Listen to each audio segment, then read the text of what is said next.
शेळी पालन जर करायचं असलं तर सुरुवातीला खर्च हा शेळ्यावर करायचा, शेडवर खर्च करू नका, कंपाऊंडवर खर्च करू नका.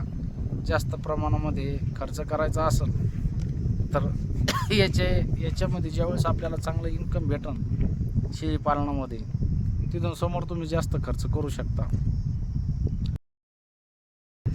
मंडळी नमस्कार, स्वागत आहे तुमचं सागर डुकरे ऑफिशियल या चॅनलवर. तर एका मित्रानं आपल्याला विचारलं होतं की तुमचा शेड आणि कंपाऊंड किती बाय कितीचं बनवलेलं आहे, त्याच्यावरती थोडा एक व्हिडिओ बनवा. तर त्याच्यासाठी आपण आजचा हा व्हिडिओ बनवलेला आहे. माझं शेड, कंपाऊंड आणि याच्यामध्ये असणारे शेळ्या करडं किती आहेत, तर हा व्हिडिओ शेवटपर्यंत बघा मित्रांनो. तर हे जे पाठीमागचं दिसतंय तुम्हाला, समजा शेड बांधलेला, आपण एक रूम काढलेली आणि एक शेळ्यांसाठी शेड आहे समजा. तर हे टोटल 38 आहे आणि उभं 14 आहे. 14 बाय 30 असं आपण बांधकाम केलेलं आहे. समोर सपरी केलेली एक 30 बाय 12ची, 12 फूट रुंदी आहे आणि 30 फूट लांबी आहे. त्याच्यानंतर जे पाठीमागचं आहे त्याच्यामध्ये 13 बाय 13ची 13 बाय 14ची रूम आहे आणि 17 बाय 14चे शेळ्यांसाठी शेड आहे. आता एक कंपाऊंड सांगतो तुम्हाला मी. कंपाऊंड जवळपास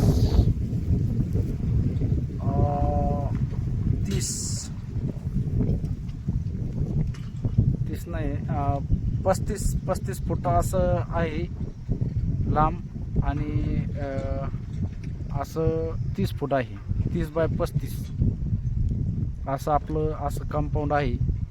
तर कंपाऊंड 2 जाळ्या बसलेल्या आपल्या 45 फुटाच्या आणि माग 10 बाय 10 फुटाचं समजा तिथं मेड आणि पत्र लावलेले. आपण मेडी आपल्या सिमेंटच्या आणलेल्या आपण. आणि त्याच्यानंतर हे असं मुरुम टाकलेला होता खाली, पण पाऊस पाणी नसल्यामुळं हे मुरुम असा झालेला आहे. तर आपल्याकडे शेळ्या टोटल मोठाल्या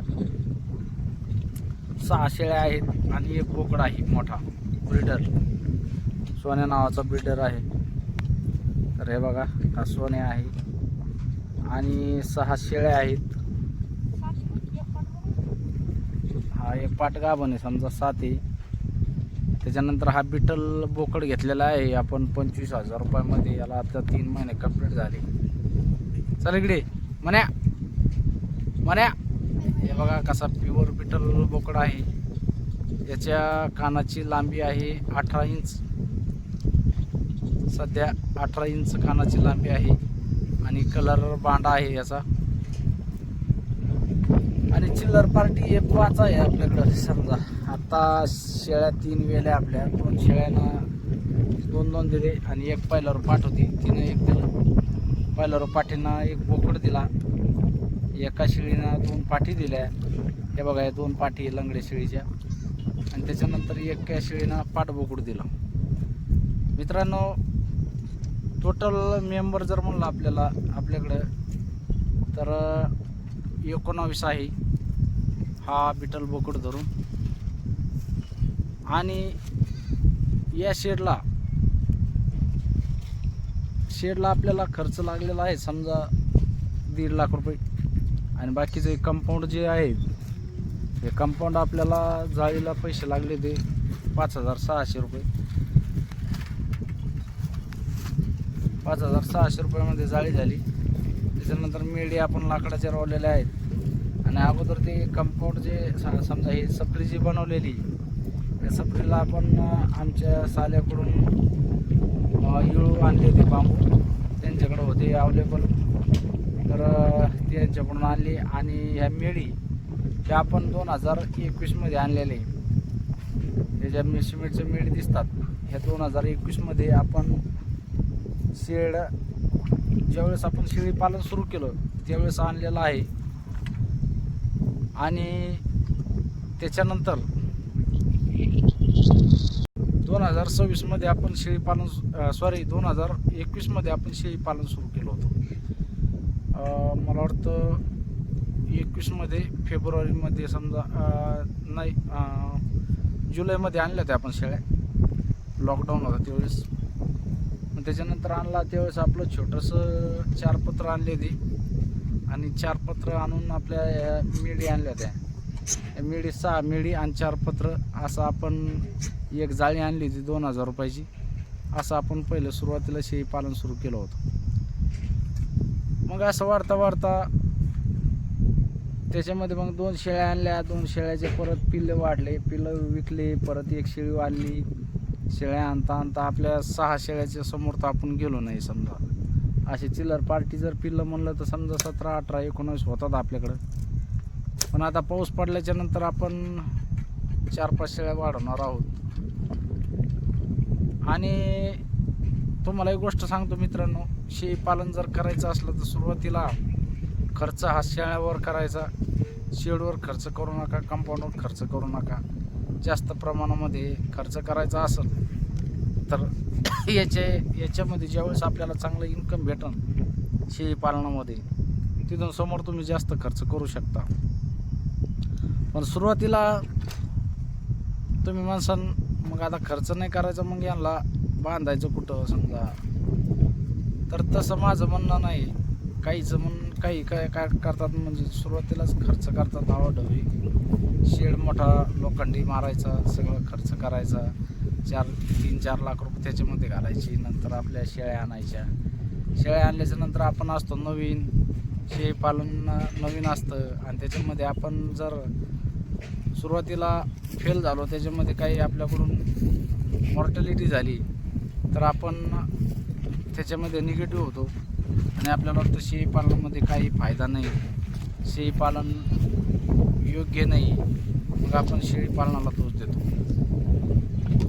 तर माझ्या म्हणण्याचं तात्पर्य काय आहे, शेळीपालनाला दोष देण्यापेक्षा आपण जर शेळीपालन असं पद्धतीने केलं, साध्या पद्धतीनं एकदम कमी खर्च जर केला आणि ज्यावेळेस तुमचं इन्कम जास्त वाढेल त्यावेळेस तुम्ही जर खर्च केला तर माझं सुरुवातीचा व्हिडिओ जर बघितला ना तुम्ही, एकदम साध्या पद्धतीनं आपलं शेड होतं. कारण ते माझ्या पहिल्या चॅनलवर होते, माझं चॅनल डिलीट झालं आणि त्याच्यामुळं मला डिलीट म्हणजे आहे ते चॅनल, पण माझं ते पासवर्ड लक्षात नाही.